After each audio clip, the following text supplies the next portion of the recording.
Good evening, everyone. Your first forecast is brought to you by Stored Home Rent-to-Own Portable Buildings in Gina. We are tracking a storm system that could bring the possibility of severe weather for tonight. Just a marginal risk for Alexandria, but a slight risk just to our north. There could be some damaging winds and possibly even some tornadoes. So definitely on the lookout for tonight, and definitely don't want to head to the north in the overnight hours. Tomorrow, we are going to see a little bit clearer conditions, starting off with some patchy fog, temperatures around 67 degrees, and then our highs will be in around 81 degrees. But throughout the day, temperatures will stay in the 70s with partly sunny skies. We do have more rain chances in your 7-day forecast. We'll have more details on that on ABC 31 News.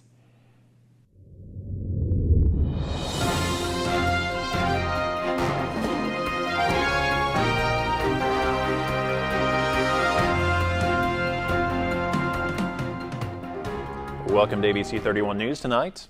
I'm Scott Beadle. Millions of people will head for the polls tomorrow to cast their vote in the 2018 midterm elections.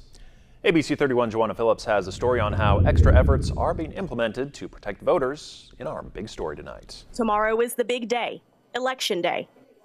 On November 6th, Louisiana voters will head to the polls to cast their ballots.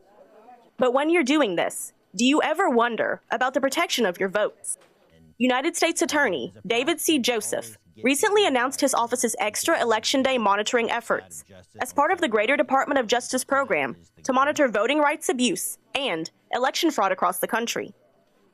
It's a federal election, as you know, tomorrow, and all of our state, all of Louisiana congressional representatives in the United States Congress are up for re-election. As such, we take an interest in making sure that the elections are fair and free from any kind of violence or threats or intimidation by anybody. Federal law protects against such crimes as intimidating or bribing voters, buying and selling votes, and more.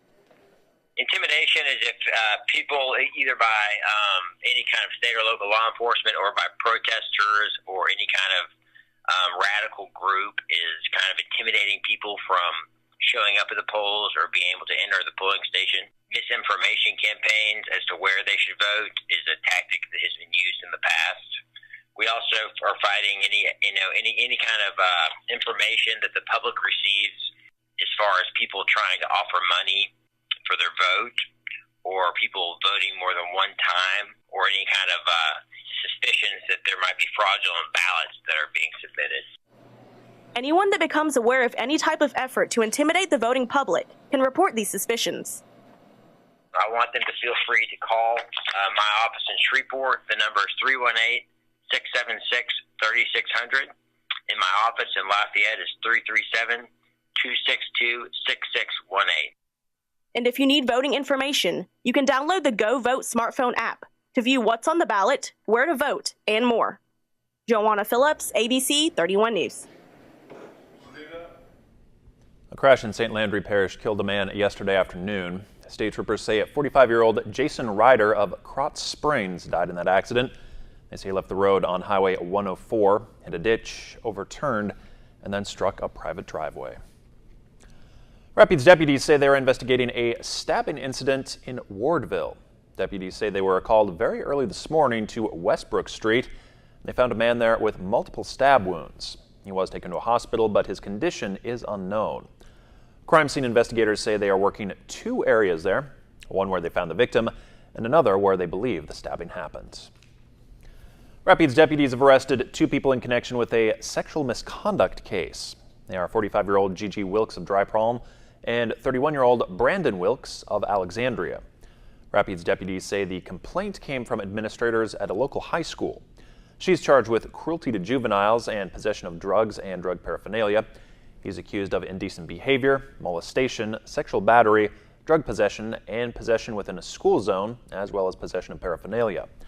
Deputies say all affected children have been removed from those homes. The Business and Expo Car Show took over the Alexandria Mall this weekend. The combined Expo and Car Show drew in hundreds of people, providing an opportunity to highlight new products and services being offered by businesses.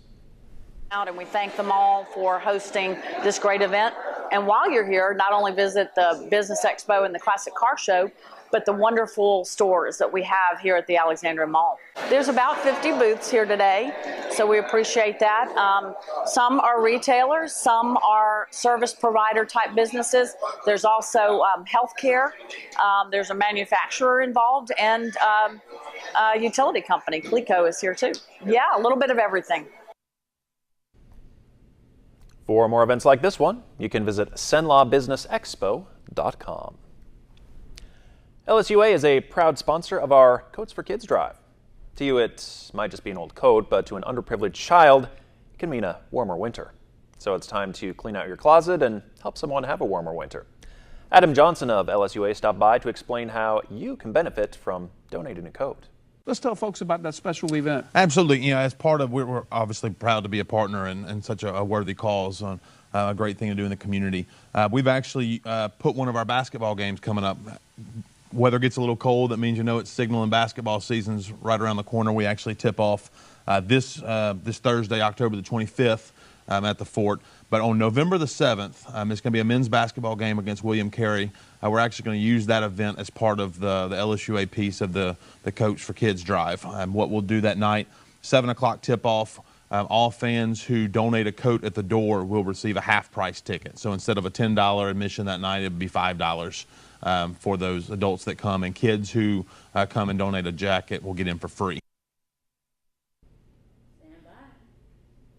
That game will take place at the Fort on LSUA's campus. Doors open at 7 p.m. and admission is just $5 if you donate a coat. Saturday morning, volunteers from First Baptist Church in Pineville and Pollock helped clean up what last week's weather left behind at Louisiana College. Oh, it's miraculous. It's amazing what an army of people with rakes can achieve in such a short time. It's really making it look beautiful again. We're trying to get everything looking back like it was so the students can focus on their education. Thankfully, all students and all buildings were okay, but we lost a lot of trees. Just got big holes in the ground everywhere, so it's a little nostalgic to walk around and see everything, but yeah. Oh, so grateful. We definitely need a lot of volunteers. Like I said, most students had already gone home by the time we knew we could have stayed if we wanted to, so we just really need the volunteers to be able to pick up after all the workmen take down the trees. There's just branches and debris everywhere. So I'm so grateful to them for their help and just being willing to come get ready for classes to start on Monday. Students did return to their regular schedules today. Well, tonight we want to salute an area man who credits his hometown with preparing him to serve in the Navy. He's Lieutenant Commander Mike Moran of Natchitoches. Moran is stationed in Newport, Rhode Island, and is considered one of the Navy's most elite surface warriors. He says his hometown taught him that people matter, and if you want to get anything done, it's the relationships you have and learning how to work with different people that can help you succeed.